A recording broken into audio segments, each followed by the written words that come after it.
कि private company और public company में क्या डिफरेंस है। प्राइवेट कंपनी देखो, अपन ने कंपनी का बहुत सारे टाइप पढ़े हैं, जिसमें एक टाइप आता है आपका कौन सा, प्राइवेट और पब्लिक कंपनी। प्राइवेट और पब्लिक कंपनी अपनी विशेषताओं के कारण एक दूसरे से क्या है, बिल्कुल अलग है।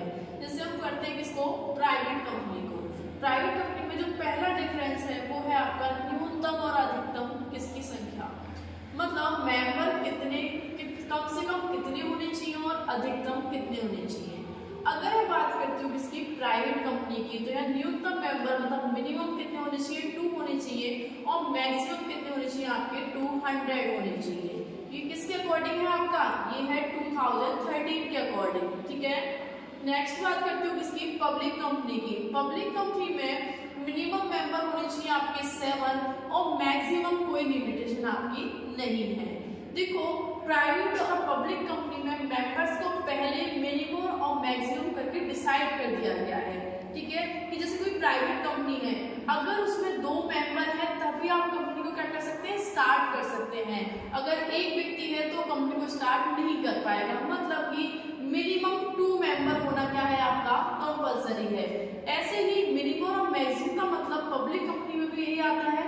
यहाँ पे मिनिमम मेंबर कितने होने चाहिए, पब्लिक कंपनी में 7 होने चाहिए। अब यहाँ 7 का मतलब क्या है, जैसे मान के चलो 6 व्यक्ति एक साथ मिलकर भी सोचते हैं कि वो क्या स्टार्ट करने जा रहे हैं, पब्लिक कंपनी, तो वो नहीं कर सकते हैं, क्योंकि यहाँ पे लिमिटेशन पहले ही तय कर दी गई है कि मिनिमम कितने होने चाहिए, 7, मतलब 7 व्यक्ति मिलकर ही किसी कंपनी को क्या कर सकते हैं, स्टार्ट कर सकते हैं। तो मिनिमम और मैक्सिमम मेंबर का मतलब यहाँ पे ये है कि अगर प्राइवेट कंपनी में 2 मेंबर मिनिमम दिए गए हैं तो 2 व्यक्ति ही होंगे तभी आप किसी प्राइवेट कंपनी को क्या कर सकते हैं, एस्टैब्लिश कर सकते हैं।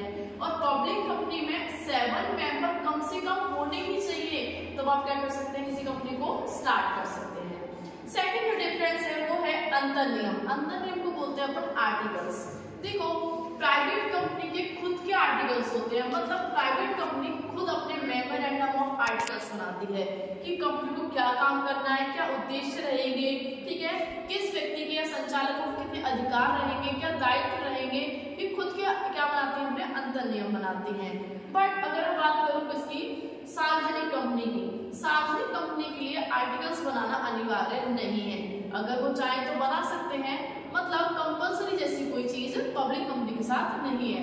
बट प्राइवेट कंपनी को आर्टिकल्स बनाना क्या है, आपका अनिवार्य है। थर्ड जो स्टेप है वो है पूंजी की प्राप्ति। पूंजी की प्राप्ति, देखो हमें पता है कंपनी जब चलाते हैं अपन तो हमें कहीं ना कहीं से कैपिटल की नीड होती है, तो किस किस टाइप से उस नीड को फुलफिल किया जाता है। अगर मैं बात करूँ किसकी, प्राइवेट कंपनी की, तो प्राइवेट कंपनी के लिए एक लॉस ये है कि ये क्या नहीं कर सकती, जनता को आमंत्रित नहीं कर सकती, प्रतिभूतियों का विनिमय नहीं कर सकती, ठीक है।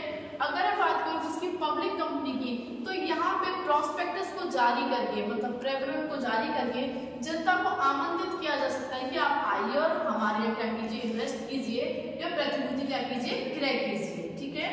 इसके बाद है आपका अंशों का अंतरण। अंशों का अंतरण बोलते हैं ट्रांसफर ऑफ शेयर, ठीक है। प्राइवेट कंपनी जो शेयर्स होते हैं उनको इजीली ट्रांसफर नहीं कर सकती।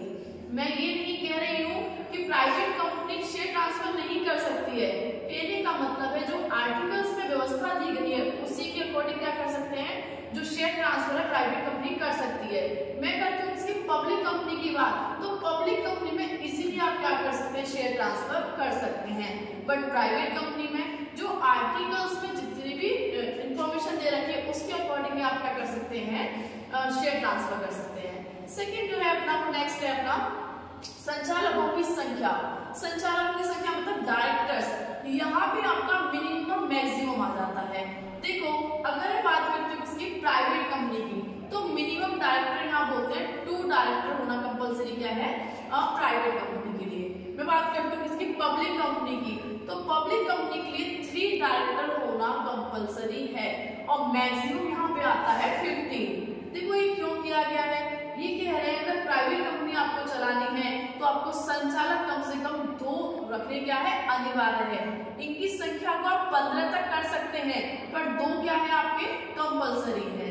ये सेम आपका किसके लिए कहा गया है, सार्वजनिक मतलब पब्लिक कंपनी के लिए कहा गया है। अगर आपको सार्वजनिक कंपनी को स्टार्ट करना है तो मेंबर कितना होने चाहिए, मिनिमम 3 मेंबर होना क्या है आपका कंपलसरी है। ठीक है, इसके बाद नेक्स्ट है आपका प्रबंधकीय, मुख्य प्रबंधकीय कर्मचारी। देखो बच्चों, जो KMP, इसको एक वर्ड दिया गया है मुख्य प्रबंधकीय कर्मचारी को कि मैनेजरियल पर्सनल।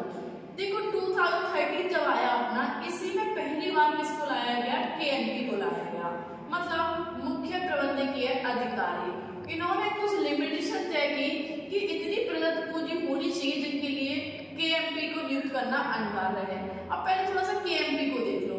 KMP को बोलते हैं कि मैनेजरियल पर्सनल। इसमें देखो अपने 3 व्यक्ति आते हैं। फर्स्ट आता है अपने CS, मतलब मुख्य कंपनी सचिव, सेकंड आता है CFO, ठीक है, और थर्ड आता है CEO। CEO को बोलते हैं चीफ एग्जीक्यूटिव ऑफिसर, CFO को बोलते हैं चीफ फाइनेंस ऑफिसर, और CS को बोलते हैं कंपनी सेक्रेटरी। इन तीनों को अलग से एक अधिकारी के रूप में अपॉइंट किया जाता है, उसको बोलते हैं अपन क्या, KMP। इनको तीनों को एक ग्रुप में नाम दिया गया है कि मैनेजरियल पर्सनल। अगर मैं बात करती हूँ किसकी, प्राइवेट कंपनी की, तो प्राइवेट कंपनी में KMP नियुक्त करना अनिवार्य नहीं है। प्राइवेट कंपनी में KMP मतलब कि मैनेजरियल पर्सनल को नियुक्त करना अनिवार्य नहीं है, पर अगर उनकी प्रदत्त पूंजी कितनी है, 5 करोड़ से अधिक है, तो वहां पे उन्हें एक CS या KMP में किसी भी एक व्यक्ति को नियुक्त करना क्या हो जाएगा, अनिवार्य हो जाएगा। नेक्स्ट अगर मैं बात करती हूँ किसकी, पब्लिक कंपनी की। पब्लिक कंपनी हो चाहे लिस्टेड कंपनी हो, इनको KMP को अपॉइंट करना क्या है, आपका कंपलसरी है। यहाँ पे एक कैपिटल दे रखी है जिसकी प्रदत्त पूंजी कितनी होनी चाहिए, 10 करोड़ से ज्यादा होनी चाहिए, चाहे वो लिस्टेड कंपनी हो चाहे वो प्राइवेट कंपनी हो। ऐसे करके इसके बहुत सारे डिफरेंस आ जाते हैं। प्राइवेट कंपनी में अगर मैं बात करूँ तो इसको अपने नाम के पीछे क्या लगाना अनिवार्य है, प्राइवेट लिमिटेड लगाना जरूरी है। अगर मैं बात करूँ इसकी सार्वजनिक कंपनी की, इसे अपने नाम के आगे क्या लगाना होता है, लिमिटेड लगाना आपका